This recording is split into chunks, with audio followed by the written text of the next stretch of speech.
சரித்திரம் படைத்த விஜய், வரலாற்றை மாற்றிய விஜய், 50 வருஷ அரசியலை ஆட்டி அரைத்த விஜய். விஜய் விஜய் விஜய் விஜய் அதாவது விஜய் எல்லாத்தையும் உடச்சி தள்ளிட்டாரு. விஜய் அவ்வளவு வேலை பார்த்துருக்கிறாரு, மக்களுக்காக அவ்வளவு உழைச்சிருக்கிறாரு. அதனால மக்கள் அவருக்கு அப்படி ஒரு அங்கீகாரத்தை கொடுத்துட்டாங்க. அதாவது இந்த கிரெடிட்டுக்கு முழுக்க முழுக்க காரணம் இப்போ இந்த ஒரு பெரிய ஸ்வீப் பண்ணாங்க பார்த்தீங்களா, மொதல் எலெக்ஷன்லேயே வரலாறு காணாத ஒரு வெற்றி. அது வரலாறு காணாத ஒரு வெற்றி தான். ஆனால் அந்த வெற்றிக்கு விஜய் என்னத்தை உழைச்சி கொட்டுனாரு. சாரி, தப்பாக எடுத்துக்காதீங்க, ப்ராக்டிக்கலாக சில பேருக்கு கோவம் வரும். என்னடா எங்கள் அண்ணன் இவ்வளவு கஷ்டப்பட்டு எவ்வளோ பெரிய ஒரு சாதனையை பண்ணியிருக்காரு, மொதல் எலெக்ஷன்லேயே எல்லா மூக்களையும் வரல வைக்க வச்சுருக்காரு, அவரை போயிட்டு என்னத்தை செஞ்சார். இப்பயும் அதான் கேட்குறேன். அவர் வந்ததுக்கு, அதாவது இப்படி ஒரு பெரிய வெற்றிக்கு என்னத்தை அவர் உழைச்சி கொட்டினார். உண்மையிலேயே அந்த வெற்றியை எடுக்கிறதுக்கு அவர் உழைச்சாரா, இல்லை அவரை வெற்றி ஜெயிக்க வைக்கிறதுக்கு அவரை கீழே இருக்கிறவங்க எல்லாரும் உழைச்சாங்களா? இல்லை உங்களை நீங்களே கேட்டுக்கங்க, யார் இந்த வெற்றியை சாத்தியப்படுத்தினது? அதாவது விஜய் மக்களை மாற்றினாரா, இல்லை மக்கள் விஜயை மாற்றி உட்கார வச்சுருக்கிறாங்களா? இதுக்கு காரணம் இந்த சர்க்கார் படத்தில் சொல்லுவாப்புல, பேங்குக்கு கஸ்டமர்ஸ், அதாவது அக்கௌண்ட் ஹோல்டர்ஸ், வியாபாரிகளுக்கு கஸ்டமர்ஸ், பொலிட்டீஷியனுக்கு மக்கள். அவங்க இல்லைன்னா ஒன்றுமே கிடையாது. ஆக்சுவலி அவங்க தான். சார் ஒரு நிமிஷம் யோசிச்சு பாருங்கள். அவர் இப்போ முக ஸ்டாலின் மாதிரியோ இல்லை ஐயா எடப்பாடி பழனிசாமி மாதிரியோ ஒரு வேளை 234 தொகுதிக்கு அப்படியே போய் பிரச்சாரத்தை பண்ணி மக்கள் பிரச்சனைகள் அப்படியே எடுத்து, இதுவரையும் அவர் பேசின மக்கள் பிரச்சனைகள் என்ன கொஞ்சம் யோசிங்களேன். அவர் வந்தால் மாற்றம் வந்துடும், அவர் வந்தால் எல்லாத்தையும் இது பண்ணிடுவாப்புல, சுத்தம் பண்ணிடுவாப்புல, க்ளீனாக வச்சுருப்பாப்புல, எல்லாம் ஓகே. அவர் இது வரைக்கும் பேசின விஷயங்கள், பொலிட்டிசைஸாக பேசின விஷயங்கள் என்ன? மக்கள் மனசை மாற்றுற அளவுக்கு அவர் என்னென்ன விஷயங்களை கிளாரிட்டியை கொடுத்துருக்கிறார். இன்னொன்று தெரியுமா, அவருக்கு முதல்ல ஒரு கிளாரிட்டி இருக்குமான்றதே பெரிய கேள்வியாக இருக்குது. அவருக்கு நல்லா தெரிஞ்சவங்க எல்லோரும் நல்லா தெரியும். அவர் இது ப்ரொஃபஷ்னல் பொலிட்டீஷியன் இல்லை, பரம்பரையாக வந்ததில் ஃப்ரெஷ்ஷாக வந்திருக்காரு. அவர் இனிமேல் தான் அரசியல் கற்றுக்குவார். ஆனால் இந்த மாற்றத்துக்கு அவர் உழைச்சார். நல்லா தெரிஞ்சவங்க என்ன பண்ணாலும் எங்களுக்கு எங்கள் அண்ணன் வேணும், அவர் தான் வேணும். நல்லா இப்போயும் குழந்தைகள் மட்டும் வீட்டில் இல்லைன்னு வைங்களேன், அவர் எங்கே அடித்தா நமக்கு இதெல்லாம் நகரும் அப்படின்றத நல்லா தெரிஞ்சு அடிச்சிருக்காப்புல. அது அவர் ஒரு என்டர்டெயின் பண்ணுறப்ப மக்களை நல்லா புரிஞ்சு வச்சுக்கிறது. எவன் என்டர்டெயின் பண்ணுறானோ அவனுக்கு நல்லது. அப்போ தான் அவன் நினச்சதை அவர் சாதிக்க முடியும், நல்லா தெரிஞ்சு. ஆனால் இங்கே அதை அவர் ரொம்ப அழகாக புரிஞ்சு வச்சுருக்காரு. குழந்தைகளை அழகாக வீட்டில் ஒருத்தனும் உங்கள் அப்பாவை அம்மாவை அண்ணனை தம்பியை யாரையும் விடாதி. எவன்லாம் ஓட்டு போகிறானோ அவனெல்லாம் பிடிச்சி தொங்குங்க, நீங்கள் ஓட்டு போடணும். இப்போ ஒரு கரூர் விஷயத்தை எடுத்துக்கோமே. இந்த கரூர் விஷயத்தில் ஒரு வேளை தாவேக்கா இல்லாமல் இருந்தால், தாவேக்கா அந்த இடத்துல இல்லாமல் அந்த இடத்துக்கு பதிலாக திமுகவோ இல்லை பாசகவோ இல்லை அதிமுகவோ இல்லை விசிகாவோ இல்லை நாம் தமிழர் கட்சியோ இல்லை ஒரு தேமுதிகவோ இல்லை ஒரு மதிமுகவோ ஒரு கம்யூனிஸ்ட்டோ ஏதோ ஒரு கட்சி அந்த இடத்துல தாவேக்காவுக்கு பதிலாக இருந்துச்சுன்னா அந்த கட்சி தட்டியிருக்கும். அந்த கட்சியோட தலைவர்கள் வெளியில் வர முடியாத அளவுக்கு ஆகியிருப்பாங்க. அது அவ்வளோ. சார் மக்களை விடுங்க சார், விஜய் எப்படியும் நம்ம கூட வருவார் அப்படின்னு சொல்லி கரூரோட ஆரம்ப காலகட்டத்தில் எல்லா அரசியல் தலைவர்களும், ஐயா எடப்பாடி பழனிசாமி, அண்ணன் அண்ணாமலை, அண்ணன் டிடிவி தினகரன், சின்னம்மா சசிகலா, ஏன் அண்ணன் சீமா, அவங்க முதற்கொண்டு இதெல்லாம் அவர் வேணும்னா பண்ணார். அவர் மேலே என்னென்ன பிரச்சனைகள் இருந்ததுன்னு எல்லாத்தையும் புட்டு வச்சாங்க. ஆனால் அவரை நம்ம பகைச்சிக்கக்கூடாது. அவங்க பண்ணது பொலிட்டிசைஸாக அவர் நமக்கு சப்போர்ட்டாக இருப்பார் அப்படின்னு அவங்க நினச்சாங்க. அதனால அவருக்கு அந்த நேரத்தில் எல்லோரும் சப்போர்ட் பண்ணாங்க. பின்னாடி அப்படியே ஒரு 3-4 மாதம் கழித்து எதுவும் நடக்கலை, நம்மக்கிட்ட அது வராது அப்படின்னா அப்படியே திருப்பிக்கிட்டாங்க. ஆனால் மக்கள் யோசிச்சு பாருங்களேன், அது அவங்க ஒரு கணக்காகவே எடுத்துக்கல. ஏன் இறந்து போனவங்க குடும்பத்தில் கூட என் புள்ள செத்தாலும் பரவாயில்ல விஜய் ஜெயிக்கணும், அந்த ஒரு மென்டாலிட்டி, அது ஏன் அந்த மென்டாலிட்டி அப்படி மாறி போச்சு அப்படின்றது தெரில. ஆக்சுவலி கரூர் சம்பவத்துக்கு அப்புறம் எல்லோரும் குறைஞ்சபட்சம் ஓப்பனாகவே கேட்டாங்க, ஒரு குறைஞ்சபட்சனாலும் ஒரு தார்மீக பொறுப்புனாலும் ஏற்றுக்கிறது இல்லையா? நம்ம மேலே எந்த தப்புமே இல்லாமல் தான் வந்து அந்த 42 பேரும் செத்து போனாங்களா கேட்டாங்க.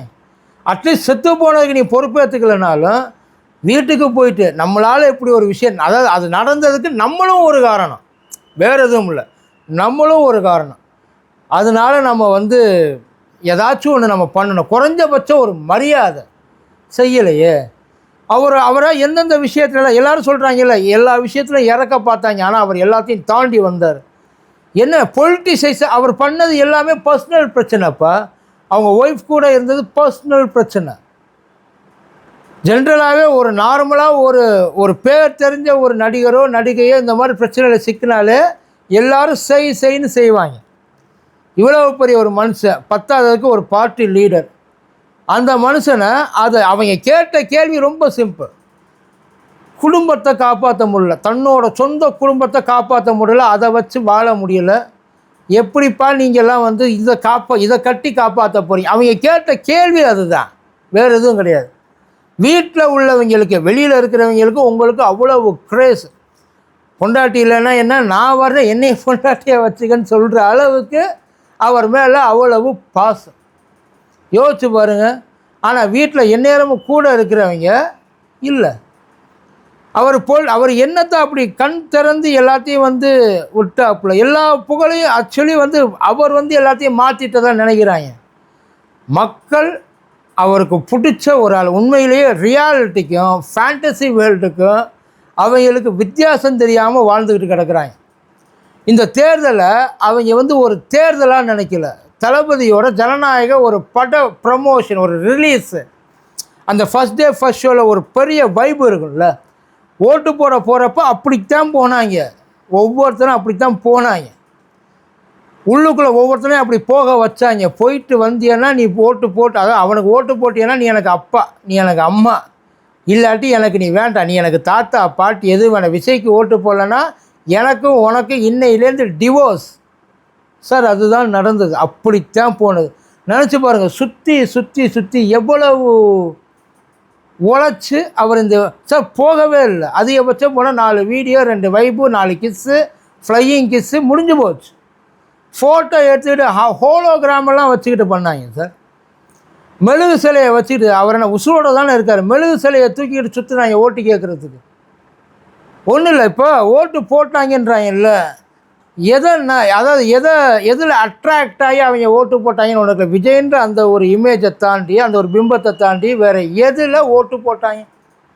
வேறு எதுக்காக? இந்த விஷயம் விஜய் சொன்னதில் எனக்கு பிடிச்சிருந்துச்சி. அவர் அதிகபட்சம் பேசின அரசியல் என்ன தெரியுமா? திமுக ஒரு தீய சக்தி, தீய சக்தி வேணுமா இல்லை தாவேக்கான்ற தூய சக்தி வேணுமா? சார் சிம்பிள், அவ்வளவுதான். அவர் இன்றைக்கி அவர் தான் சிஎம், அவர் தான் சிஎம், அதில் எந்த மாற்று கருத்தும் கிடையாது. ஆனால் அந்த இடத்துல போய் உட்கார்றதுக்கு அவர் போட்ட எஃபோர்ட் என்ன, அவரோட விஷன் என்ன, அவரோட அதான் இந்த சொல்லுவாங்க பற்றியெல்லாம், அந்த கனவுன்னு ஒன்று இருக்குல்ல, எனக்கு இதை இப்படி மாற்றி காமிக்கணும். அதாவது எனக்கு நீங்கள் நல்லது செஞ்சிட்டீங்க, அதுக்காக உங்களுக்கு நான் நல்லது செய்கிறதுக்காக வரேன்.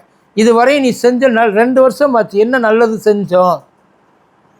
இல்லை தூக்கி வச்சு கொண்டாடுறாங்க வரலாறு படைச்சர்.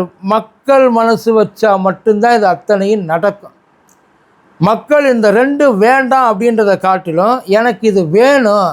ஆனால் ஏன் வேணும், எதுக்கு வேணும்? இந்த குழந்தைங்கள்லாம் அடம் பிடிச்சி பொம்மை வாங்க முடியல, சம்மந்தமே இல்லாமல் காசை விரயமாக்கி ஒரு பொருளை வந்து அடம் பிடிச்சி வாங்கிட்டு போயிட்டு அந்த பொருள் சும்மாவே கிடக்கு, அதுக்கப்புறம் அதை தூக்கி கொண்டு போய் வெளியில் போடுவோம் யூஸ் பண்ணாமல்.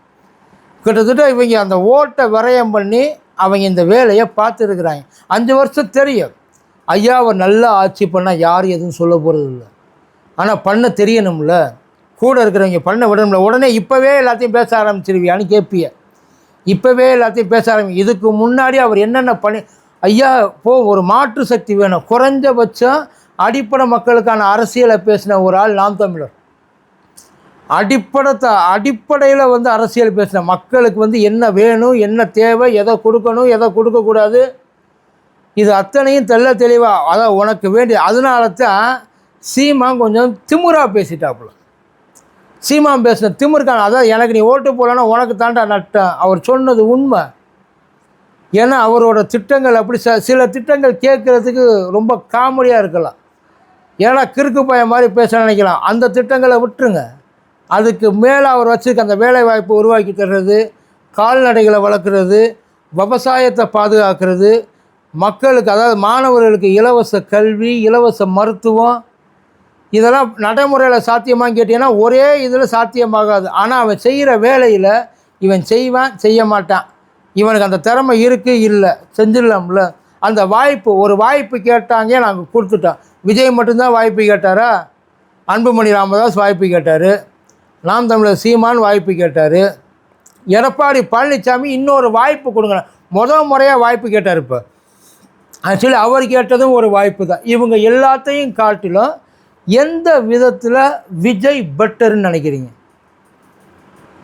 டான்ஸ் ஆடுவார்ல, நல்லா ஃபைட் பண்ணுவார்ல, ஸ்க்ரீனில் மாஸ்க் காட்டுவார் இல்லை, அது மட்டும்தான் தகுதியா சார்? அவர் வரக்கூடாதுன்னு சொல்லலை, அவர் வந்துட்டார். ஆனால் நம்ம இத்தனை பேர் ஓட்டு, 1.5 கோடி பேர் போட்டாங்க இல்லையா ஓட்டு, அந்த 1.5 கோடி பேர் போட்ட ஓட்டும் குப்பைக்கு சமானமாக போயிடக்கூடாது, வேறு எதுவும் இல்லை. ரெண்டாவது, இவர் தயவு செய்து நல்லா தெரிஞ்சுக்கங்க, அவர் உழைச்சி இந்த இடத்துக்கெல்லாம் வரல.